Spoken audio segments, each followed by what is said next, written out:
Të nderuar teleshikues, ju përshëndes të gjithëve. Jemi rikthyer në këto momente në studio në rubrikën I Ftuar I ditës. Bashkë me ne sot është edhe zoti Akil Kraja, drejtor I Fondacionit për Liri dhe Demokraci. Përshëndetje dhe mirë se erdhët. Përshëndetje e faleminderit për ftesën.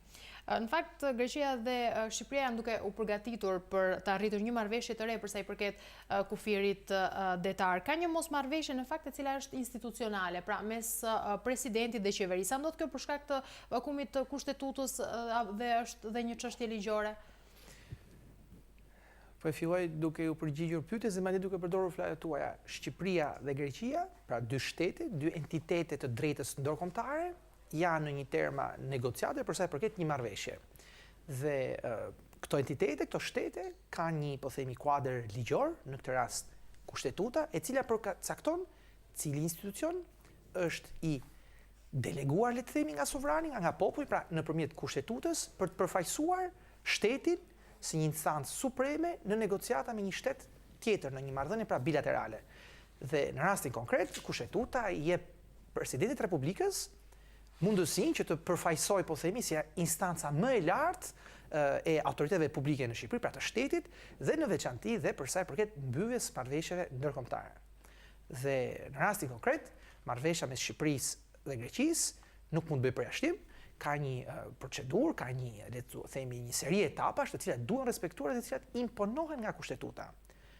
Dhe këtu ka dhe një specifitë tjetër, që është dhe vendimi I 2010-s, I cili rikonfirmon dhe njëherë autoritetin e gjykatës kushtetuese, vendimi I 2010-s I gjykatës kushtetuese, I cili rikonfirmon dhe njëherë autoritetin e presidentit të Republikës për sa I përket negociatat e tilla.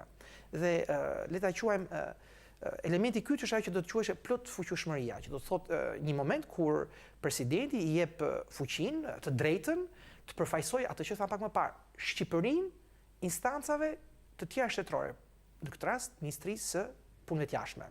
Pra duhet që presidenti t'i thojë po, e nderuara ministri, unë e njoh kontekstin e këtyre negociatave, unë e njoh ekipin negociator, njoh dhe metodologjinë, ndaj unë të jap plot fuqishmërinë për të negociuar në emër të Shqipërisë. Dhe kjo është një procedurë shumë normale, shumë bazike. Në muajin dhjetor për shembull të 2017-s, pra para 2-3 muajsh, Ministria e Brendshme I ka kërkuar këtë autorizim presidentit të Republikës, pra Ministria e Brendshme I ka kërkuar një autorizim presidentit të Republikës për të firmosur një marrëveshje ndërkombëtare me Bashkimin Evropian. Ajo kishte të bënte me menaxhimin e kufirit. Dhe gjithsesi presidenti e ka quajtur të palveshje për shkak se mungon, të paktën kështu si është ta marrë me radhë. Pra presidenti në ato kohë, pra në dhjetor, ja dha këtë kompetencë Ministrisë Brendshme, po firmosën e kështu me radhë sepse ishin konform ligjit. Dhe Ministria e Jashtme, po kështu disa muaj më parë, gjithmonë 2017 I ka kërkuar presidentit të njëjtën kompetencë, të njëjtin autorizim për të firmosur një marrëveshje tjetër për, në mos gaboj, për një institucion ndërkombëtar të transportesh. Pra praktika ekziston, është e zbatuar dhe nga ky president I cili ka rreth 8 muaj në fuqi, por dhe nga kjo qeveri e cila tashmë është mandatuar për zyti. Pra pika e parë, shumë e rëndësishme, presidenti mandaton instancën publike shtetërore për të çelur negociatat. Dhe dje presidenti publikisht në një letër I thot Ministrisë së Jashtme dhe çështjeve europiane që unë nuk mund të ta jap këtë autorizim për 3 arsye kryesore. Së pari, objekti I negociatave.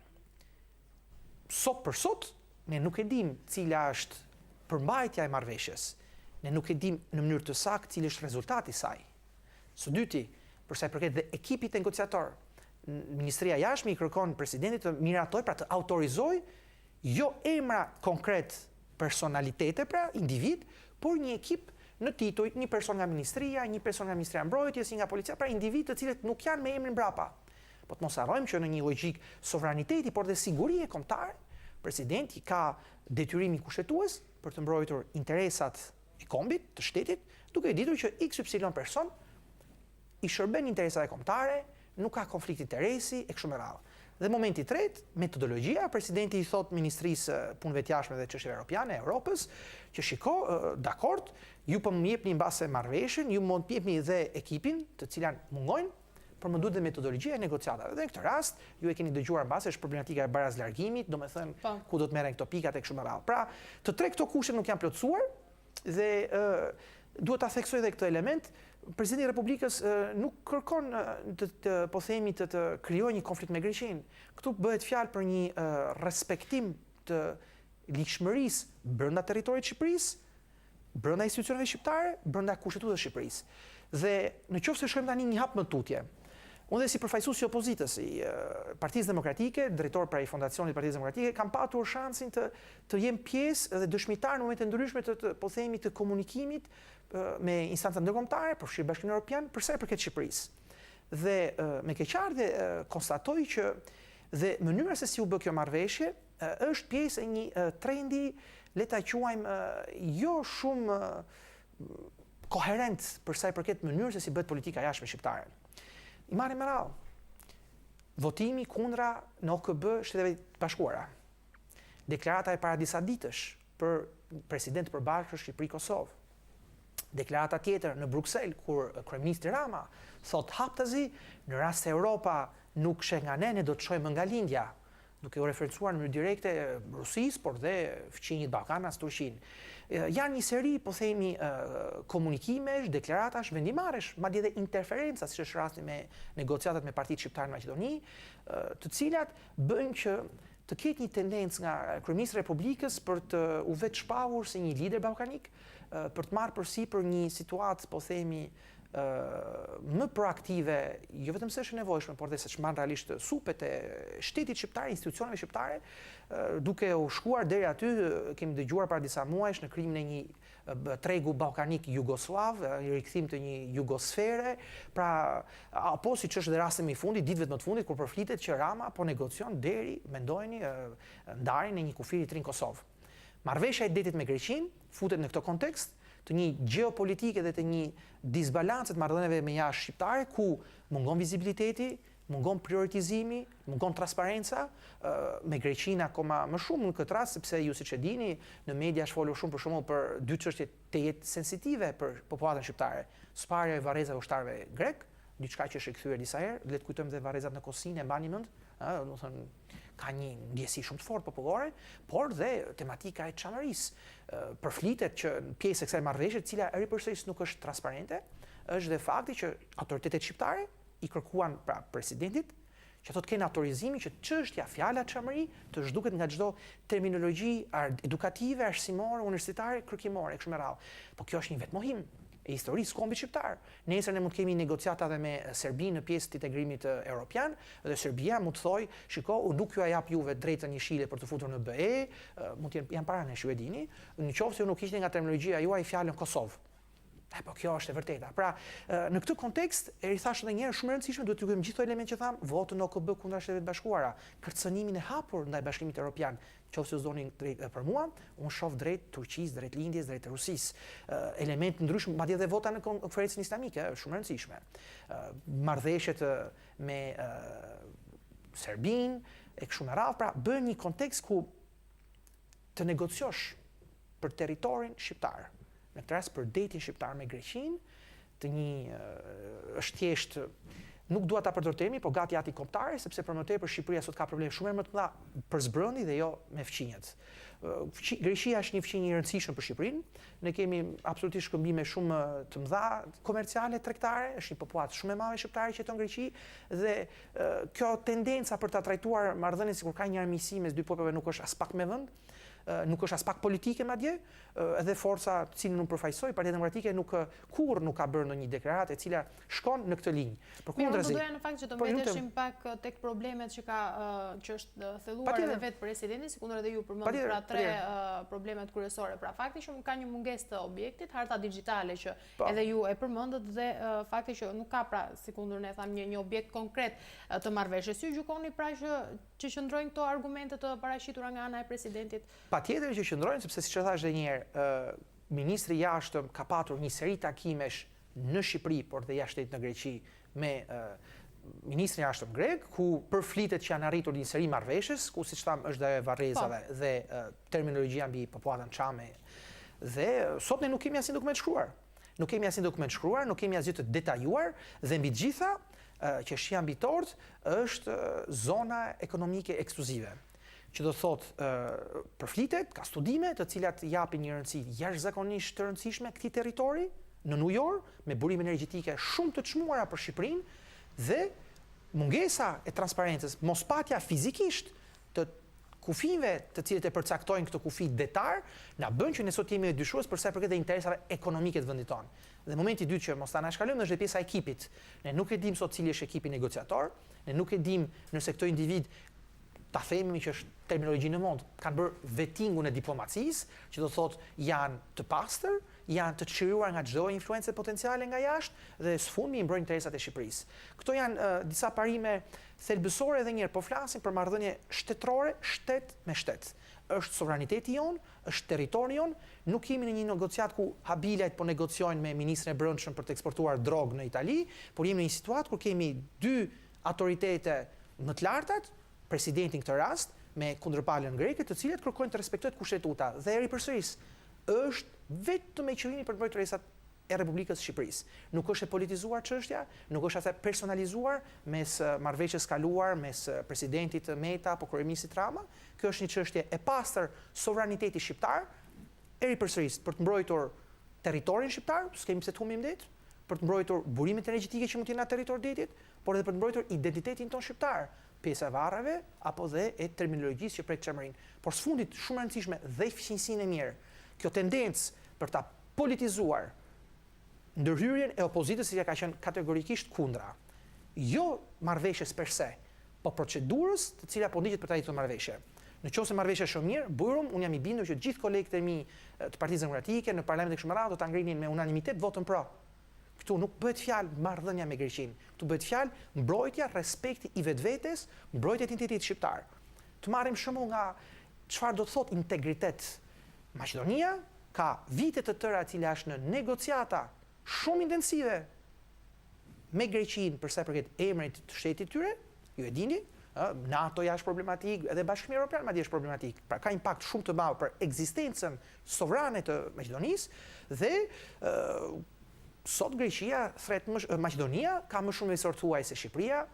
Maqedonia ka një zhvillim ekonomik i cili nuk është në të kurrje të popullatës saj siç është Shqipëria, me e dëgjuat, kishim dalur po qytetet e Tiranës ndër më të çpopulluarat në rajon dhe pra ekonomia vazhdon, marrëdhëniet bilaterale vazhdojnë, negociatat mes palëve shtetërore është diçka normale, diplomacia ekziston prej shekujsh, nuk ka asnjë alarm, nuk ka asnjë urgjencë që kjo marrëveshje të firmoset o sot o nuk ka.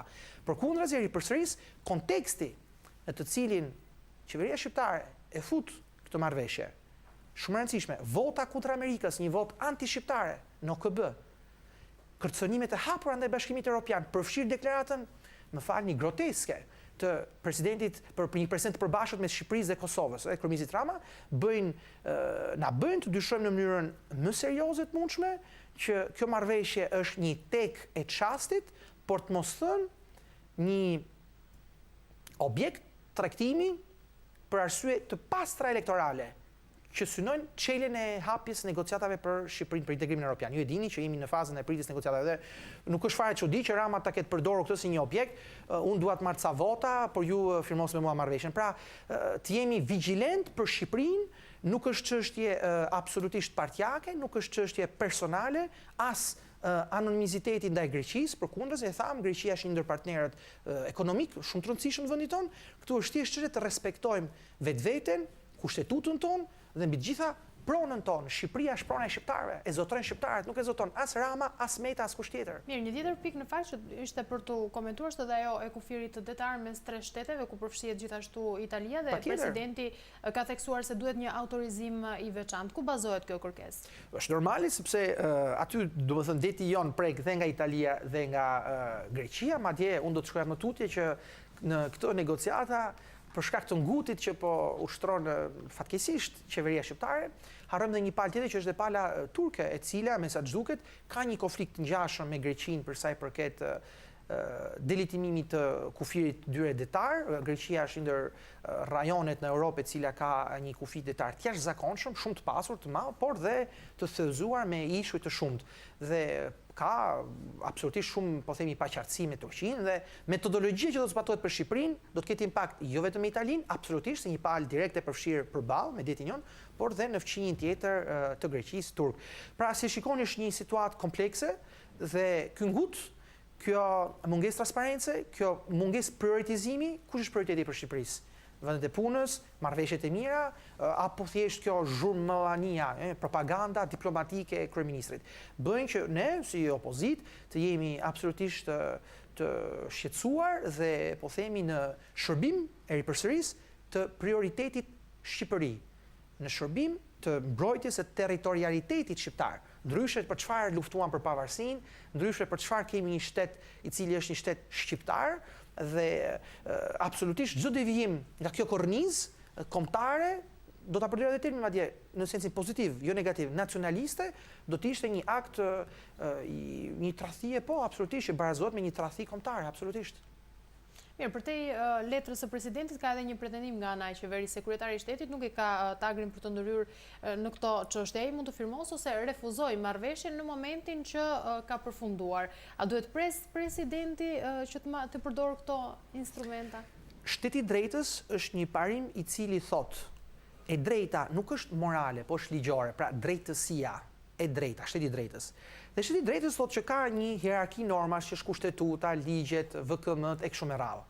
Dhe para një muaji, të njëjtit individ të cilët artikuluan këtë deklaratë që sapo cituat, thanë që kryeprokurori i përgjithshëm mund të emërohet me 69 vota, sepse kushtetuta nuk e ka problem, sepse kryeprokurori i përgjithshëm i përkohshëm mund të bëj vettingun, mund të bëj madje edhe marrëveshje me, domethënë gjithë kjo skandalet që po dalin përfshirë dhe me KLG-n dhe KLP-n. Pra, nuk ka kredibilitet qeveria aktuale, jo vetëm të interpretoj kushtetutën, por dhe të flasë në emër të saj, që do të thotë jemi në situatë kur kemi të bëjmë me një shtet të kapur nga skandalet e një pas njëshme, qoftë ai i shkuar i ministrit të brendshëm, apo me Ramën, apo së fundmi me inceneratorët.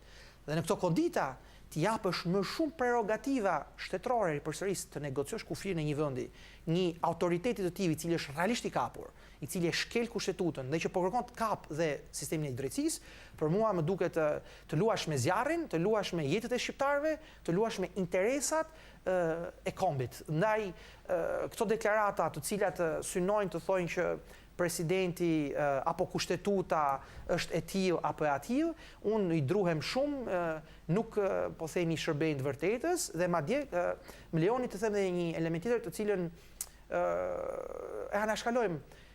Ka dhe një shkallë të fundit që mund t'i vërë pikat mbi, dhe ajo është gjykata ndërkombëtare e Hagës, e cila është një gjykatë e përbërë, po themi, nga shtetet anëtare të OKB-s, dhe që ka të gjithë tagrin për ta legjitimuar apo jo negociatat e ardhshme. Madje janë një seri, realisht një seri rastesh në drejtën ndërkombëtare ku kjo gjykatë është përfshirë në konflikte të tilla për arsye diplomacisë brendshme apo të jashtme, dhe në mënyrë shumë normale shtetet kanë pranuar autoritetin e saj, pasi është një gjykatë realisht që përbëhet nga juristët më të mirë ndërkombëtar dhe fare mirë në rast se jemi vërtet në një logjik jo negocimi, pra tregtimi, po për të zbatuar të drejtën ndërkombëtare, pra në një shteti të drejtës, fare mirë mund ta çojmë edhe në këtë instancë. Kështu që uroj realisht që të primoj e drejta, të primoj interesi i Shqipërisë, por të primoj dhe kushtetueshmëria e vendit tonë. Për të gjë nuk ka të bëjë absolutisht me Greqinë, nuk ka të bëjë apo jo mes opozitës, majorancës apo jo. Kjo është një çështje që është thellësisht shqiptare dhe qytetarët që na ndjekin duhet kuptojnë që realisht në këtë rast duhet dhënë kohës që negociatat të jenë sa më të virtytshme në shërbim të interesit të Shqipërisë. Mirë, në fakt ju pak më parë zoti Kraja ju referuat edhe një vendimi të gjykatës kushtetuese të vitit 2010 apo jo, por në fakt do të rikujtojmë edhe një herë që ka edhe në vitin 2016 është miratuar një ligj i cili e zvoglon rolin e presidentit për sa i përket edhe lidhjes së marrëveshjeve cilat janë ndërkombëtare, duke i kaluar kështu pra edhe plotfuqishmërinë ministrit të jashtëm, pra në rastin konkret zotit Bushati, ndërsa presidenti duhet thjesht të japë një autorizim apo jo të këtyre marrëveshjeve. Mund të themi në këtë rast se vendimi i kushtetutës nuk ka më vlerë? Ligji nuk është mbi kushtetutën, është kushtetuta që jep legjitimitet ligjit. Ndaj në këtë rast, unë përsëris, ka një hierarki të normave, ka një hierarki po dhe të vendimarrjeve, si është vendimi i gjykatës kushtetuese, i cili i imponohet me forcë të barazvleshme, pothuajse me kushtetutë. Gjykata kushtetuese thotë kjo është kushtetuta. Nëse unë si gjykatë kushtetuese them që 1+1 bëjnë 2, atëherë i bie fare thjesht që ky rezultat, ky kontekst është i barazvleshëm me fuqinë e kushtetuesës, sepse ajo interpreton kushtetuesën. Dhe një ligj nuk mund të jetë kursesim mbi një vendim gjykatës kushtetuese, po ashtu edhe mbi kushtetuesën vetë. Kështu që unë do t'i riftoj edhe një herë kolegët të cilët i bëjnë jehon këtyre interpretimeve të mos shkojnë shumë larg, që vetëm mënyrën se si e menaxhuan emërimin e prokurorit përgjithshëm të përkohshëm dhe më pas të flasim. Pa përmendur këtu që këto ekspertët e më të fundit jurist, po themi të reformës drejtësi, këto interpretuesit e talentuar të reformës drejtësi, po rezultojnë me diplomat falsifikuar, ju e keni dëgjuar me KLP-n dhe KLG-n, individ cilët vinë edhe me një të shkuar juridike nga regjimi i kaluar, kështu që uroj që mos të interpretohet sërish kushtetuta nga këta individ. Në fakt, ndërkohë që pala shqiptare është duke e komentuar dhe po e diskuton lejen, duke se pala helene është e sigurt, edhe flitet se marrëveshja është e mbyllur dhe palët janë dakordsuar. A ka shanse që një gjë e tillë të jetë e vërtet? A ka shanse që një ministri e jashtme, një kryeministër të shkojë të negociojë në emër të popullit shqiptar me një palë tjetër dhe populli që ai përfaqëson mos di asgjë? Kjo është pyetja e vërtetë. A ka shanse që një ministër jashtëm të shkojë dhe të negociojë me kryeministrin në emër të Shqipërisë, të vendit cilin e ka zgjedhur, të cilin taksat ja i paguajnë, pra pagën e kështu me radhë, pa ditur pse në kësaj marrëveshje, urgjencën e kësaj marrëveshje. Pra, i druhem shumë faktit që po, është e vërtetë, në mediat greke ka patur shumë deklarata nga vetë autoritetet më të larta të greke, pra ministria, por dhe kryeministri grek, të cilët thonë që është rritur një marrëveshje, ka një marrëveshje, ne nuk dim gjë për një marrëveshje të tillë. Vetë presidenti në letrën e tij të djeshme, deklaratën e tij të djeshme thotë që nuk ka objekt përpos mungesës ekipit dhe të metodologjisë përshtatshme. Ndaj po është fatkeqësi që dhe ju si media, ne si përfaqësues të opozitës të detyrohemi të shfrytëzojmë si burim informacioni brenda vendit ton, burime mediatike ende jo formale nga Greqia, në një kohë kur shteti shqiptar i shërben në parim interesave të Shqipërisë, shteti shqiptar mbahet nga taksat tona dhe kur këtu po flitet për territorin e Shqipërisë, kështu që është fatkeqësi, kështu që po mund të ketë ndodhur dhe uroj që të mbetet me kaq. Si komentoni faktin që shtypi grek është duke trajtuar debatin e brendshëm në Shqipëri si një pengesë e cila vjen nga presidenti për negociatat e për marrëveshjen konkretisht? Dhe një herë, marrëdhëniet e fqinjësisë nuk vjen në dyshim.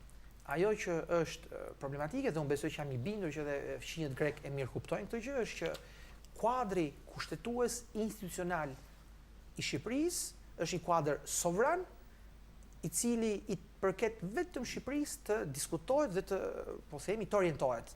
Asnjë palë huaj, madje as Bashkimi Evropian nuk mund të përfshihet në këto vendimarrje të brendshme të sovranitetit shqiptar.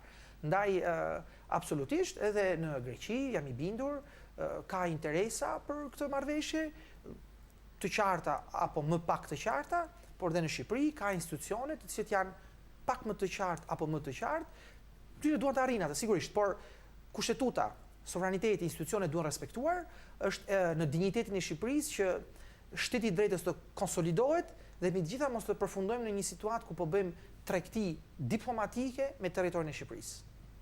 Zoti Kraja, ju falenderoj shumë që ishit me ne në studio. Ju faleminderit juaj. Të nderuar teleshikues, kemi ardhur këtu në fund të kësaj bisede, ju falenderoj për vëmendjen tuaj.